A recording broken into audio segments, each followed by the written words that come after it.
He thought he had escaped his past. For years, his life revolved around chasing pleasure.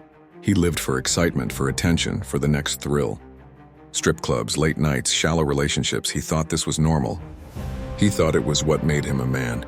Deep down, he didn't realize he was becoming addicted. He wasn't in control anymore. The desires were controlling him. Somehow, he managed to come out of that season without the obvious consequences that many others face. He didn't have an incurable disease. He didn't have children born outside of marriage. He didn't have a bitter, angry ex chasing him down. In his mind, he had gotten away with it. He thought, that was just my past. I made it out clean. I escaped. Then he got married. At first, everything seemed fine. He loved the idea of being a husband, of starting fresh, of finally moving forward.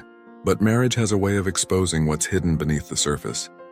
By the second year, everything was falling apart. The cracks began to show. The woman he promised to love with all his heart felt distant, unseen, unloved. She wanted a partner who would cherish her, listen to her, and put her first. But he didn't know how. Why? Because for years he had trained himself not to give, but to take. Not to love selflessly, but to use people for his own satisfaction. He thought he had left that behind, but in reality, those patterns had become part of him.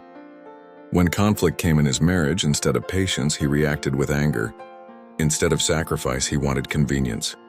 Instead of seeing his wife as a gift from God, he saw her as someone who should meet his needs.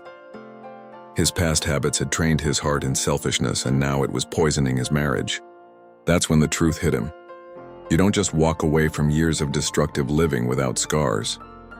The habits, the mindset, the way you see people, it all follows you. You might not see the consequences right away, but eventually they surface. He realized what he had believed was a lie. He hadn't escaped anything. He had simply delayed the consequences. And now, he was facing them in the most important relationship of his life. But here's the hope. Our past doesn't have to define our future. Sin doesn't just vanish when you say, I do. It has to be confessed, surrendered, and healed by God. Only then can true transformation happen. He had to unlearn years of selfishness. He had to allow God to renew his mind. He had to learn, maybe for the first time in his life, what it meant to actually love someone. To put them first. To serve. To be faithful not only in action, but in thought and in heart. His story is a warning, but also an invitation.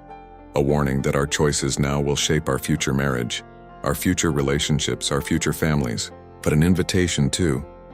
An invitation to surrender our struggles to God today, so that tomorrow doesn't have to carry the weight of yesterday.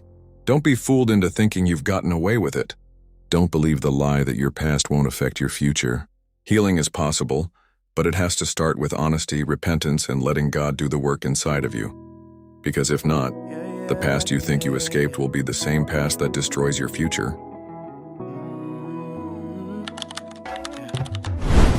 What shall I render? Tell me, what can I offer to you? How can I say that I'm grateful?